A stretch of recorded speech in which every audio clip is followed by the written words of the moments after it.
রাসূলুল্লাহ সাল্লাল্লাহু আলাইহি ওয়াসাল্লাম বলেন, জিলহজ মাসের প্রথম 10 দিন আল্লাহ তাআলার কাছে ইবাদত করা অন্যান্য সময়ের চাইতে বেশি পছন্দনীয়। আল্লাহ তাআলার কাছে জিলহজ মাসের প্রথম 10 দিনের ইবাদত অন্যান্য সময়ের ইবাদতের চাইতে বেশি প্রিয়। সাহাবাদের মধ্য থেকে একজন জিজ্ঞাসা করলো, ক্বালু ইয়া রাসূলুল্লাহি ওয়ালাল জিহাদু ফি সাবিলিল্লাহ, যে হে আল্লাহর রাসূল, কেউ যদি এই দশকে আল্লাহর রাস্তায় জিহাদ করে, এই জিহাদ করার চাইতেও কি এই দশকের আমল আল্লাহ তাআলার কাছে বেশি প্রিয়? নবীজি সাল্লাল্লাহু আলাইহি ওয়াসাল্লাম বললেন, ক্বালা ওয়ালাল জিহাদু ফি সাবিলিল্লাহ, হ্যাঁ, কেউ যদি আল্লাহর রাস্তায় জিহাদ করে এর চাইতেও এই দশকের আমল আল্লাহ তাআলার কাছে বেশি প্রিয়। তবে ওই ব্যক্তির অবস্থা ভিন্ন। ইল্লা রাজুলুন খরাজা বিনাফসিহি ওয়া মালিহি ফালাম ইয়ারজি' মিন যালিকা বিশাইইন, তবে ওই ব্যক্তির অবস্থা ভিন্ন, যে জান মাল নিয়ে আল্লাহর রাস্তায় বের হয়ে গেল, সে আর ফিরতে পারলো না তথা শাহাদাত বরণ করলো, ওই ব্যক্তির অবস্থাটা ভিন্ন। তাছাড়া কেউ যদি জিহাদের ময়দানে জিহাদ করে ওর চাইতেও জিলহজের প্রথম দশকের আমল আল্লাহ তাআলার কাছে বেশি প্রিয়। বিসমিল্লাহির রহমানির রহিম।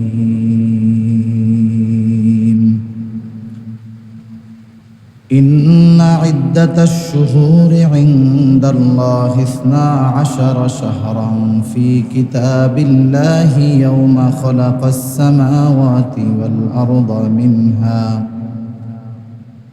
يوم خلق السماوات والأرض منها 4 حرم.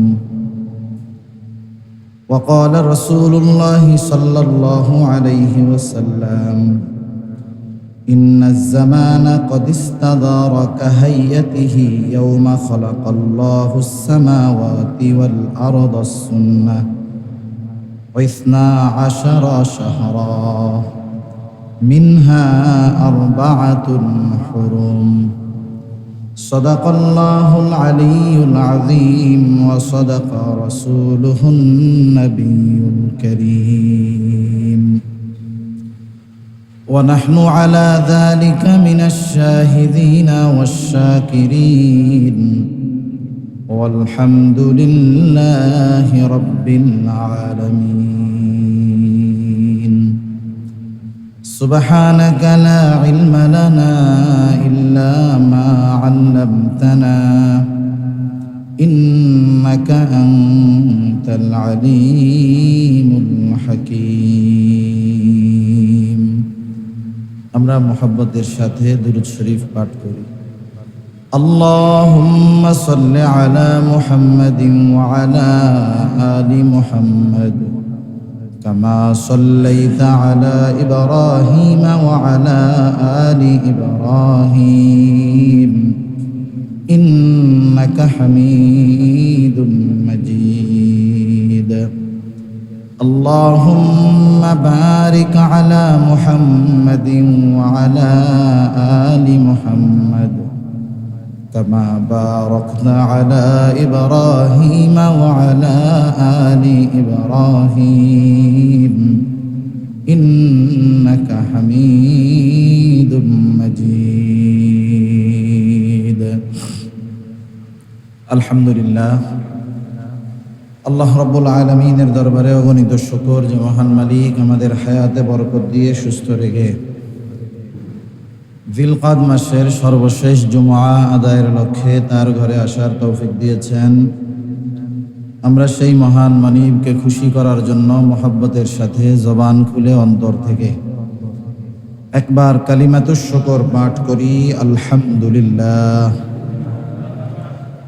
অগণিত দুরূদ ও সালাম সাইয়্যিদুল আম্বিয়া, আশরাফুল আম্বিয়া, খাতামুল আম্বিয়া, বিশ্বনবী, শেষ নবী, শ্রেষ্ঠ নবী মুহাম্মদুর রাসূলুল্লাহ সাল্লাল্লাহু আলাইহি ওয়াসাল্লামের উপর।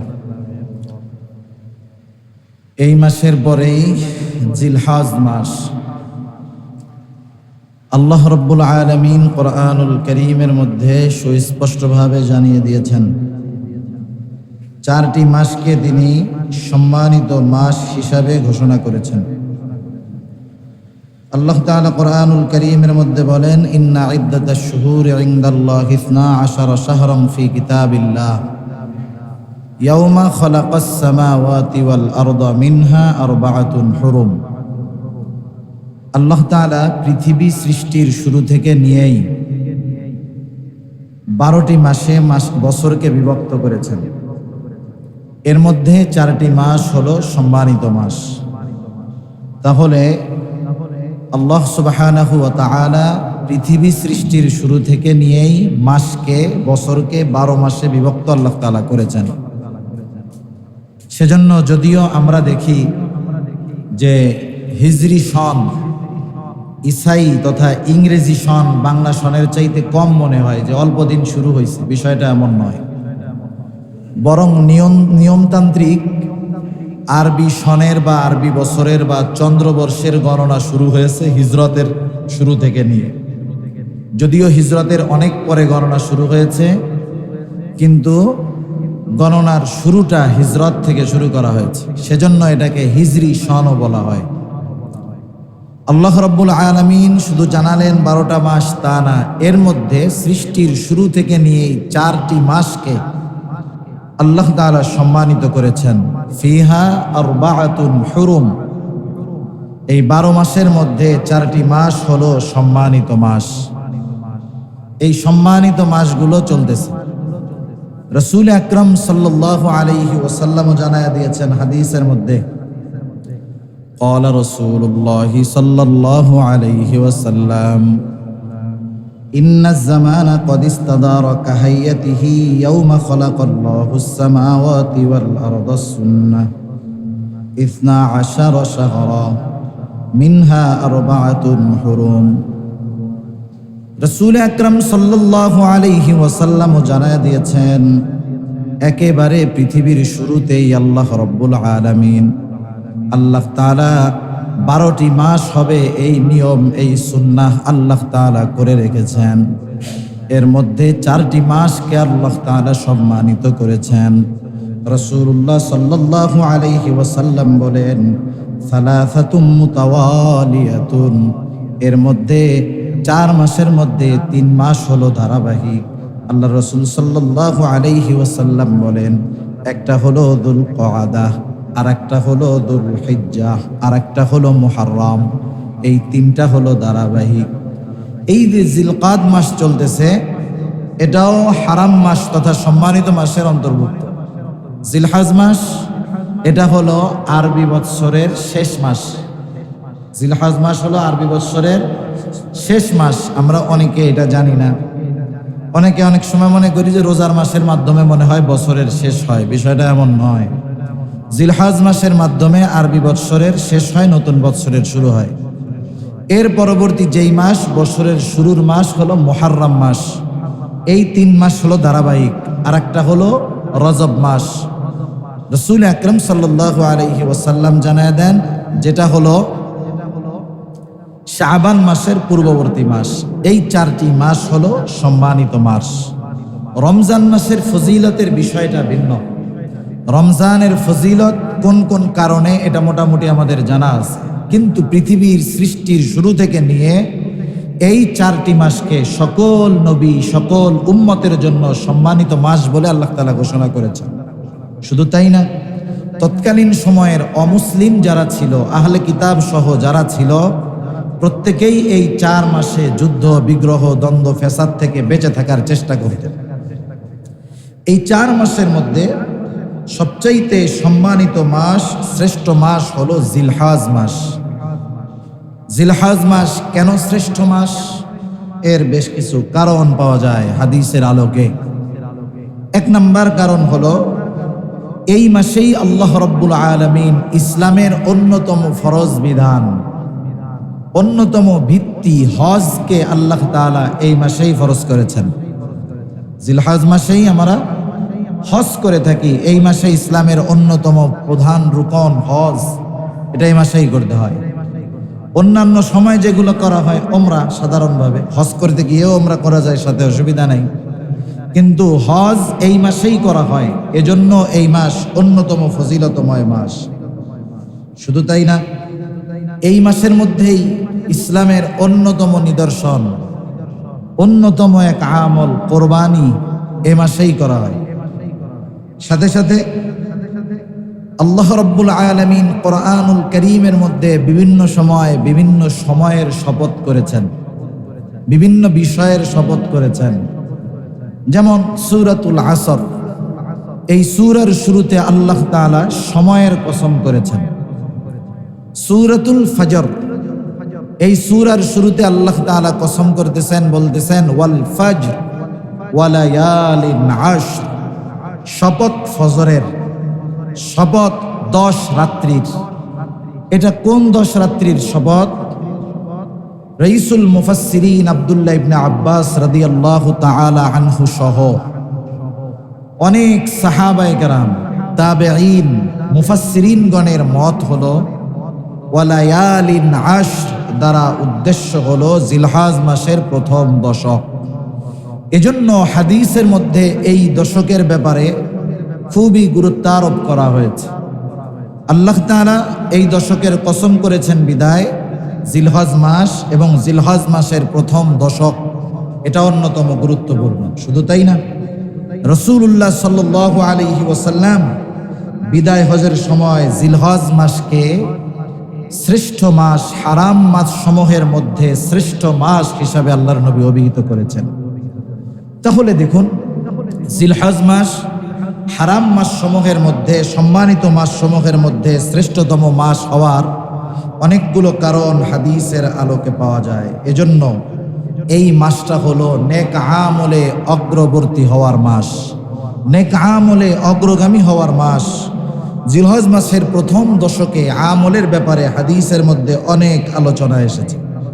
জিলহজ মাসের 10 তারিখে গোটা মুসলিম উম্মাহ আল্লাহ তাআলার সন্তুষ্টির জন্য পশু কোরবানি করে থাকে, নহর করে থাকে। জিলহজ মাসের এই প্রথম দশকের মধ্যেই হজের কার্যাবলী সম্পাদন করার জন্য তারা মক্কায় অবস্থান নেয়। এই ধরনের বহুত গুরুত্বপূর্ণ আমল এখানে থাকে, কিন্তু আমরা যারা যাইতে পারি নাই, আমাদেরও উচিত এই বিষয়টাকে গুরুত্বের সাথে নিয়ে অন্যান্য আমলের সাথে জুড়ে থাকা। যদি আমরা মনে করি যে হাজী সাহেবান যারা হজ করতে গেছেন এই ফজিলত মনে হয় শুধু তাদের জন্য, বিষয়টা এমন নয়। বরং রাসূলুল্লাহ সাল্লাল্লাহু আলাইহি ওয়াসাল্লাম সাধারণভাবেই ঘোষণা করতেছেন। আল্লাহ রাসূল সাল্লাল্লাহু আলাইহি ওয়াসাল্লাম বলেন, ক্বালা রাসূলুল্লাহ সাল্লাল্লাহু আলাইহি ওয়াসাল্লাম মা মিন আইয়ামিন আল আমালুস সালিহু ফিহা আহাব্বু ইলাল্লাহি মিন হাযিহিল আইয়াম ইয়ানি 10 দিল হিজ্জাহ। রাসূলুল্লাহ সাল্লাল্লাহু আলাইহি ওয়াসাল্লাম বলেন, জিলহজ মাসের প্রথম 10 দিন আল্লাহ তাআলার কাছে ইবাদত করা অন্যান্য সময়ের চাইতে বেশি পছন্দনীয়। আল্লাহ তাআলার কাছে জিলহজ মাসের প্রথম 10 দিনের ইবাদত অন্যান্য সময়ের ইবাদতের চাইতে বেশি প্রিয়। সাহাবাদের মধ্য থেকে একজন জিজ্ঞাসা করলো, ক্বালু ইয়া রাসূলুল্লাহি ওয়ালাল জিহাদু ফি সাবিলিল্লাহ, যে হে আল্লাহর রাসূল, কেউ যদি এই দশকে আল্লাহর রাস্তায় জিহাদ করে, এই জিহাদ করার চাইতেও কি এই দশকের আমল আল্লাহ তাআলার কাছে বেশি প্রিয়? নবীজি সাল্লাল্লাহু আলাইহি ওয়াসাল্লাম বললেন, ক্বালা ওয়ালাল জিহাদু ফি সাবিলিল্লাহ, হ্যাঁ, কেউ যদি আল্লাহর রাস্তায় জিহাদ করে এর চাইতেও এই দশকের আমল আল্লাহ তাআলার কাছে বেশি প্রিয়। তবে ওই ব্যক্তির অবস্থা ভিন্ন। ইল্লা রাজুলুন খরাজা বিনাফসিহি ওয়া মালিহি ফালাম ইয়ারজি' মিন যালিকা বিশাইইন, তবে ওই ব্যক্তির অবস্থা ভিন্ন যে জান মাল নিয়ে আল্লাহর রাস্তায় বের হয়ে গেল, সে আর ফিরতে পারলো না তথা শাহাদাত বরণ করলো, ওই ব্যক্তির অবস্থাটা ভিন্ন। তাছাড়া কেউ যদি জিহাদের ময়দানে জিহাদ করে ওর চাইতেও জিলহজের প্রথম দশকের আমল আল্লাহ তাআলার কাছে বেশি প্রিয়। একটু চিন্তা করে দেখেন, জামানা তো এমন জেহাদ শব্দটাকেই সন্ত্রাসী শব্দ হিসাবে গোটা দুনিয়াব্যাপী প্রতিষ্ঠিত করার অপচেষ্টা অমুসলিমেরা চালাচ্ছে। অমুসলিমরা তো চালাবেই, সেটা স্বাভাবিক ব্যাপার। মুসলমানেরা এ চেষ্টা করে না? মুসলমান নামধারী যারা আছে এরাও জেহাদকে জঙ্গিবাদের শব্দ বলে উল্লেখ করতে চায়। এটা যে শুধু নিম্ন স্তর থেকে হয় তা নয়, দেশের সর্বোচ্চ অবস্থান থেকেও জেহাদ শব্দটাকে সন্ত্রাসমূলক একটা শব্দ হিসাবে তুলে ধরতে চায়। যেই শব্দ উচ্চারণ করাই বিপদ, এমন এক অবস্থা।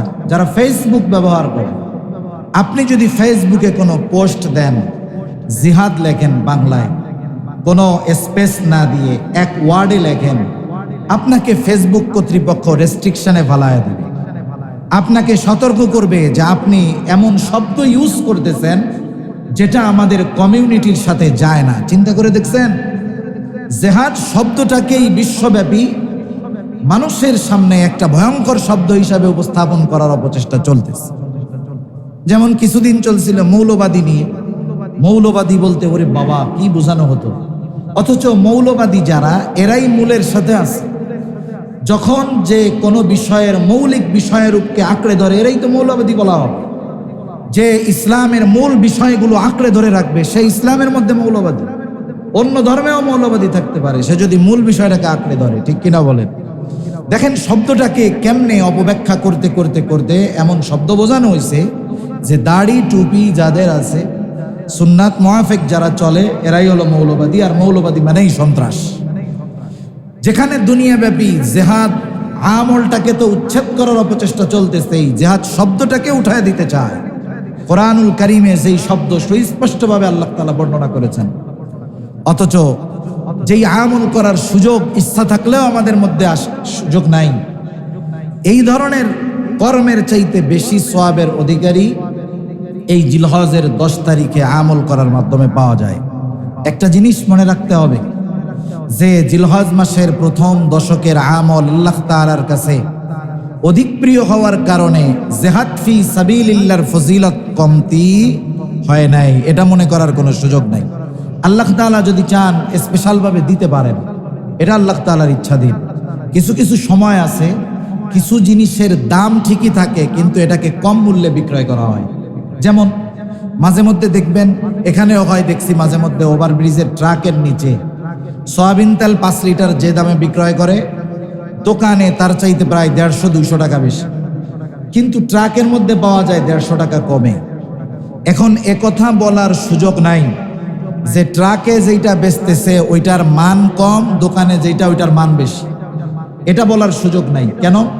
কারণ ওই জিনিসটা গভর্নমেন্ট আলাদা ফ্যাসিলিটি দিয়ে বেশি দামিটা কম দামে দিচ্ছে। এর মানে এই না যে ওইটার কোনো দাম নাই, দাম নষ্ট হয়ে গেছে, কমে গেছে। আল্লাহ রাব্বুল আলামিন মাঝে মধ্যে কিছু কিছু সময় অল্প আমলে অনেক সওয়াব দেন, এটা আল্লাহ তাআলার পক্ষ থেকে বান্দার প্রতি ইহসান, দয়া। এজন্য আল্লাহ তাআলা যখন অফার দেন, দুনিয়ার অফারের ঘোষণা আসার পরে দেখবেন মানুষ দুনিয়াবি মাল সামানা ক্রয় করার ব্যাপারে আগ্রহী হয়। ব্যবসায়ী ভাইরা যখন এই যে ঈদ কেন্দ্রিক সময়ে বিভিন্ন অফার দেয়, মানুষের কেনাকাটার প্রতি আগ্রহ বাড়ে, একটু বেশি বেশি কিনে রাখে, যে অফার পাইছে এখন একটু কিনে রাখি। আল্লাহ তাআলাও বান্দাকে মাঝে মধ্যে অফার দেন। দুনিয়ার অফারগুলো যেমন আমরা লুফে নেই, মুমিন হিসাবে আমাদের উচিত আল্লাহর দেওয়া অফারগুলাকেও ওই রকম আগ্রহ নয়, বরং তার চাইতে আরো বেশি আগ্রহের সাথে ওই অফারগুলো গ্রহণ করা। আল্লাহ তাআলা তৌফিক দান করেন, সকলে বলি আমিন। তখন এই জিলহজ মাসের আমল, প্রথম দশকের আমল আল্লাহ তাআলার কাছে অন্যান্য সময়ের আমলের চাইতে অধিক প্রিয়। কি আমলগুলো আমরা করব এই সময়? 1 নম্বর আমল জিলহজ মাসের হজ করা। যারা হজে গেছেন বা যাচ্ছেন তারা এই দশকের এই আমলটা করতে পারবেন, কারণ যাদের উপরে হজ ফরজ হয়েছে, যারা সামর্থ্যবান, অবশ্যই তাদের হজ করা উচিত। মনে রাখবেন, হজ যদি কারো উপরে একবার ফরজ হয়, হজ ফরজ হয় কখন?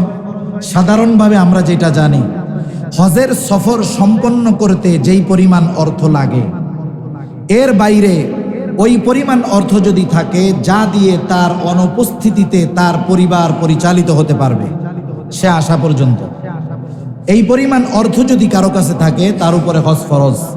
টাকার মালিক হওয়ার সাথে সাথে হজ ফরজ হয়ে যায়। যাকাত নির্দিষ্ট পরিমাণ মাল হওয়ার পরে, সময় অতিবাহিত হওয়ার পরে ফরজ হয়। কিন্তু যখন কেউ হজের পরিমাণ সম্পদের মালিক হয়ে যায়, সাথে সাথে তার হজ করার প্রস্তুতি গ্রহণ করার দরকার। এই হজ অনেকের উপরে ফরজ আছে, অনেকের উপরে ফরজ হয়ে গেছে, কিন্তু সেই হজ করতেছে না। সে চিন্তা করতেছে আমি আরো পরে করি, এখন তো একটু ইয়াং আছি, একটু গোনাটোনা হয়ে যায়, বুড়া টুড়া যখন হব তখন হজ করে একবারে ভালো মানুষ হয়ে যাবো, আর খারাপ কাজ করব। সেই জন্য আমাদের দেশের বৃদ্ধ মানুষেরা হজে যাওয়ার পরে ইন্দোনেশিয়া, মালয়েশিয়া, নাইজেরিয়া, এই আফ্রিকান মুসলমান ইয়াংরা তো হজ করতে যায় সব দেশে। ওগো জাতা টাতা খাইয়া এসে খালি ওদের বদনাম বলে, নাইজেরিয়ান এক একটা পাড়ার মতো। গেছিলাম কাছে ধরতে, এক জাতা দিছে, 5 হাত দূরে চলে গেছিলাম। আপনি বৃদ্ধকালে কেন গেছেন? আপনার হজ ফরজ হয়ে আছে আরো 15 বছর আগে, আপনি কেন করেন নাই? আল্লাহ না করুন আপনি এই হজ করার আগে যদি মারা যান, রাসূলুল্লাহ সাল্লাল্লাহু আলাইহি ওয়াসাল্লাম এক হাদিসের মধ্যে বলেন, যার উপরে হজ ফরজ হলো, শরঈ কোনো বাধা নাই, কোনো অসুবিধা নাই, কোনো ওজর নাই, সে হজ করলো না, ইচ্ছাকৃতভাবে হজ না করে মারা গেল, নবীজি বলেন সে ইহুদি হয়ে মরুক আর নাসারা হয়ে মরুক, তাতে আমার কোনো কিছু আসে যায় না। এজন্য হজ গুরুত্বপূর্ণ একটি ইবাদত, ইসলামের অন্যতম এক ভিত্তি। এটা নিয়ে তুচ্ছ তাচ্ছিল্য গাফলতি করার কোনো সুযোগ নাই। সেজন্য আমরা যথাসময়ে যাদের হজ ফরজ হয়েছে আমরা হজ করে ফেলবো। আল্লাহ তাআলা সে কথাই বলেন, ওয়ালিল্লাহি আলান নাসি হিজ্জুল বাইত মান ইসতাতাআ ইলাইহি সাবিলা। আল্লাহ রাব্বুল আলামিন বলেন, ওয়ালিল্লাহি আলান নাসি হিজ্জুল বাইত মান ইসতাতাআ ইলাইহি সাবিলা ওয়া মান কাফারা ফাইন্নাল্লাহা গনিয়্যুন আনিল আলামিন। আল্লাহ রাব্বুল আলামিন বলেন, যাদের সামর্থ্য হয়েছে হজ করার তারা জানি আল্লাহর জন্য হজ করে, আর যারা হজ করে না, আল্লাহ তাআলা বলেন ওয়া মান কাফারা ফাইন্নাল্লাহা গনিয়্যুন হামিদ। যারা কুফরি করে, অস্বীকার করে, হজ করে না, আল্লাহ তাআলা বলেন তারা জেনে রাখুক আল্লাহ রাব্বুল আলামিন হলেন গনিয়্যুন হামিদ। তার এই হজের মুখাপেক্ষী না, তিনি গনি, তিনি সপ্রশংসিত। এজন্য যাদের উপরে হজ ফরজ হয়েছে আমরা হজ করে নিব ইনশাআল্লাহ। এবার যেতে পারি নাই, আগামীবারের জন্য অগ্রিমভাবে নিবন্ধন করে রাখবো, নিয়ত করে রাখবো, প্রস্তুতি নিব। শেষ সময়ে যদি না পারি সেটা আল্লাহ তাআলার ইচ্ছা, আমি আমার প্রচেষ্টা চালায় যাব। কারণ নিবন্ধন করার জন্য যে সব টাকা দিতে হয় বিষয়টা কিন্তু এমন নয়। কিছু টাকা দিয়ে নিবন্ধন করে আমি নিয়ত করে রাখবো যে ইনশাআল্লাহ আমি আগামীতে যাব। আমি যদি হিম্মত করি, প্রচেষ্টা করি, আশা করা যায় আল্লাহ তাআলা আমাকে তৌফিক দিবেন। রাসূল সাল্লাল্লাহু আলাইহি ওয়াসাল্লাম ফরজ হজের ব্যাপারে খুবই গুরুত্ব আরোপ করেছেন। ক্বালা রাসূলুল্লাহি সাল্লাল্লাহু আলাইহি ওয়াসাল্লাম তাআজ্জালু ইলাল হজ্জ ইয়ানিল ফরিদা ফাইন্না আহাদুকুম লা ইয়াদরি মা ইউরিদু লাহু। রাসূলুল্লাহ সাল্লাল্লাহু আলাইহি ওয়াসাল্লাম বলেন, তোমরা ফরজ হজের ব্যাপারে তাড়াহুড়ো করো, গুরুত্ব আরোপের সাথে যথাদ্রুত সম্ভব তোমরা হজ সম্পাদন করো। কারণ ফাইন্না আহাদুকুম লা ইয়াদরি মা ইউরিদু লাহু, কারণ কেউ জানে না আগামীতে তার ভাগ্যে কি আছে। এইবার সামর্থ্য আছে, গেল না, আগামীতে যেতে পারবে কিনা এটা কেউ জানে না। সেজন্য যাদের সামর্থ্য হয়েছে আমরা চেষ্টা করব ইনশাআল্লাহ আগামীতে হজ করার জন্য। হজ একবার না বারবার করার চেষ্টা করব যদি আল্লাহ তাআলা সামর্থ্য দেয়। হজ করার সামর্থ্য নাই, আমি বারবার উমরা করার চেষ্টা করব। তাহলে কি হবে? অনেকে মনে করে হজ উমরা করলে টাকা পয়সা খরচ হয়, অথচ রাসূলুল্লাহ সাল্লাল্লাহু আলাইহি ওয়াসাল্লাম বলেন, তাবিউ বাইনাল হজ্জ ওয়াল উমরা ফাইন্নাহুমা ইয়ানফিয়ানিল ফাকরা ওয়াদ যুনুব। তোমরা বারবার হজ উমরা করো, কারণ কি? এটা পাপ ক্ষমা করে দেয়, যে অসহায়ত্ব দারিদ্র্যকে দূর করে দেয়। তার মানে হজ উমরা যারা করে গুনাহ তো মাফ হয়, সাথে সাথে আল্লাহ তাআলা তাদেরকে ধনী বানায় দেয়, দরিদ্রতা তাদের থেকে দূর করে দেয়। এজন্য আমরা হজ উমরা করার চেষ্টা করব। যাদের অ্যাবিলিটি আছে, সামর্থ্য আছে, আমরা বছরে 2-1 বার উমরায় যাওয়ারও চেষ্টা করব। আল্লাহ তাআলা তৌফিক দান করুন, সকলে বলি আমিন। হজ এমন এক ইবাদত, রাসূল আকরাম সাল্লাল্লাহু আলাইহি ওয়াসাল্লাম বলেন, যার হজ কবুল হজ হবে, আল্লাহর জন্য হজ করবে, হাজী সাহেব হওয়ার জন্য নয়। তার হজ যদি কবুল হয়, সে সদ্য ভূমিষ্ঠ নিষ্পাপ শিশুর ন্যায় হয়ে যায়। সুবহানাল্লাহ। ক্বালা রাসূলুল্লাহ সাল্লাল্লাহু আলাইহি ওয়াসাল্লাম মান হাজ্জা লিল্লাহি ফালাম ইয়ারফুস ওয়ালাম ইয়াফসুক, দুইটা শর্ত। একটা হলো কোনো অশ্লীল কর্মকাণ্ডের সাথে জড়িত হওয়া যাবে না, 2 নাম্বার কোনো ধরনের পাপের সাথে লিপ্ত হওয়া যাবে না। এই 2 শর্ত পূরণ করবে আর যেই ব্যক্তি হজ করবে, এই 2 শর্ত যে পূরণ করবে, রাসূলুল্লাহ সাল্লাল্লাহু আলাইহি ওয়াসাল্লাম বলেন রাজাআ কায়াউমি ওয়ালাদাতুহু উম্মু, নবীজি বলেন সে সদ্য ভূমিষ্ঠ নিষ্পাপ শিশুর ন্যায় হয়ে যাবে। সেজন্য হজ আল্লাহর জন্য যদি করা হয় তাহলে একেবারে নিষ্পাপ হওয়া যায়। তবে বান্দার হকের বিষয়টা আলাদা। যতবারই হজ করা হোক না কেন, অন্যর টাকা মেরে খেয়ে, অন্যের মাথায় বাড়ি মেরে টাকা পয়সা জমি জাতি অর্জন করে, যতবারই হজ করা হোক না কেন, বাইতুল্লাহর বাসিন্দা হয়ে গেলেও আল্লাহ তাআলা বান্দার হকের মাফ নিজে করবেন না যতক্ষণ না যার হক নষ্ট করা হয়েছে তার কাছ থেকে ক্ষমা চাওয়া হয়। শুধু তাই না, আর এক হাদিসের মধ্যে রাসূলুল্লাহ সাল্লাল্লাহু আলাইহি ওয়াসাল্লাম বলেন আল হাজ্জুল মাবরুর লাইসা লাহু জাযাউন ইল্লাল জান্নাহ, হজ্জে মাবরুর তথা কবুল হজের বিনিময়ে জান্নাত ছাড়া আর কিছুই নয়। সুবহানাল্লাহ। আল্লাহ তাআলা আমাদের সকলকে হজ্জে মাবরুর নসিব করেন, বারবার মক্কা মদিনা জিয়ারত করার তৌফিক আল্লাহ তাআলা দান করেন। এখন যারা হজ করতে পারলো না বা হজে যাবে না, তাদের জন্য কিছু করণীয় আমল হাদিসের মধ্যে আসছে। রাসূলুল্লাহ সাল্লাল্লাহু আলাইহি ওয়াসাল্লাম জানায় দিয়েছেন, এই আমলগুলো যদি আমরা যথাযথভাবে করতে পারি তাহলে আশা করা যায় আমরাও অনেক ফজিলতের অধিকারী হতে পারবো। এই দশককে দুনিয়ার শ্রেষ্ঠ দশক হিসাবে বলা হয়েছে, এই দশককে দুনিয়ার শ্রেষ্ঠ দিন বলে অভিহিত করা হয়েছে হাদিসের মধ্যে। সেজন্য এই দশকগুলা আমরা একটু ব্যস্ততা থাকলেও স্পেশালভাবে অন্যান্য সময়ের চাইতে একটু গুরুত্ব দিয়ে কিছু নফল ইবাদত বেশি করার চেষ্টা করব। রাসূলুল্লাহ সাল্লাল্লাহু আলাইহি ওয়াসাল্লাম বলেন আফজালু আইয়ামিদ দুনিয়া আইয়ামুল আশর আশারা দিল হিজ্জাহ قال ولا مثلهن في سبيل الله قال لا مثلهن في سبيل الله إلا رجل عفر وجهه في التراب। রাসূলুল্লাহ সাল্লাল্লাহু আলাইহি ওয়াসাল্লাম বলেন জিলহজ মাসের প্রথম দশক হলো দুনিয়ার শ্রেষ্ঠ দশক। এই দশকের মূল্য এমন, ওয়ালা মিসলাহুন্না ফি সাবিলিল্লাহ, এটা যদি কেউ আল্লাহর রাস্তায় জিহাদ করে এই দশকের সমপরিমাণ কখনো হবে না। রাসূলুল্লাহ সাল্লাল্লাহু আলাইহি ওয়াসাল্লাম জানায় দিলেন যে শুনে নাও, ওই ব্যক্তি যদি আল্লাহর রাস্তায় জিহাদে যায় আর যদি সে জিহাদে গিয়ে শাহাদাত বরণ করে, আফারা ওয়াজহাহু ফিত তুরাব, তথা তার চেহারাটা যদি ধুলার মধ্যে মলিন হয়ে যায়, ধুলিকাময় হয়ে যায়, অর্থাৎ শাহাদাত বরণ করে, সেটা ভিন্ন বিষয়। তাছাড়া এই দশকে কেউ যদি আল্লাহর রাস্তায় জিহাদও করে, এই আল্লাহর রাস্তায় জিহাদ করার চাইতেও এই দশকের মূল্য আল্লাহ তাআলার কাছে বেশি। সেজন্য এই দশকে কিছু ইবাদতের কথা রাসূলুল্লাহ সাল্লাল্লাহু আলাইহি ওয়াসাল্লাম আমাদেরকে জানিয়ে দিয়েছেন। 1 নাম্বার যেই ইবাদত, গুনার থেকে বাঁচা।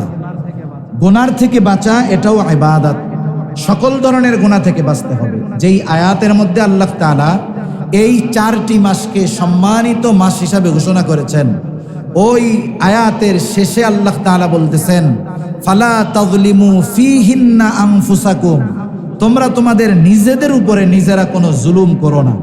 নিজের উপরে নিজে জুলুম কেমনে করা হয়? পাপ করার মাধ্যমে।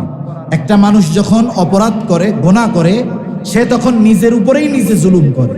পাপ করার মাধ্যমে অনেক সময় মনে করে আমি আরেকজনের ক্ষতি করলাম, আরেকজনের মারলাম, আরেকজনকে বকা দিলাম, আরেকজনেরটা দখল করে নিলাম।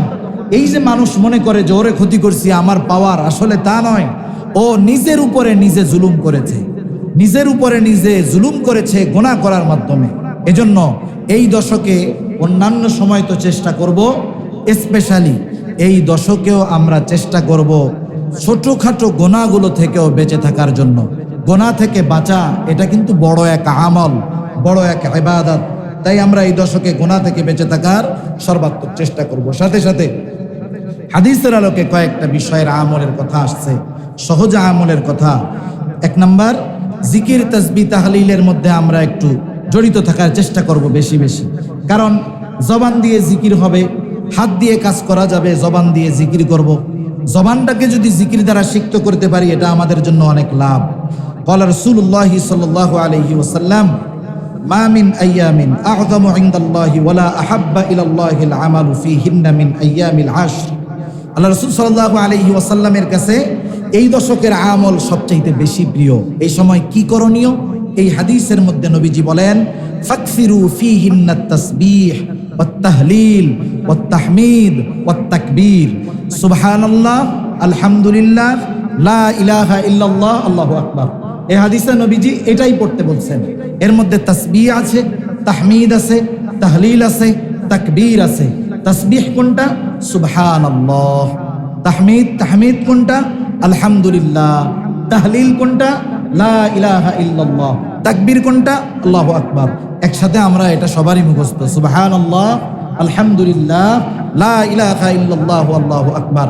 এই চার কালিমা আল্লাহ তাআলার কাছে সবচেয়ে প্রিয়, রাসূলুল্লাহ সাল্লাল্লাহু আলাইহি ওয়াসাল্লামের কাছে সবচাইতে প্রিয়। আমরা এগুলো পড়ায় অভ্যস্ত হব, সব সময় পড়ব। এই দশকে আর একটু বেশি বেশি পড়ব।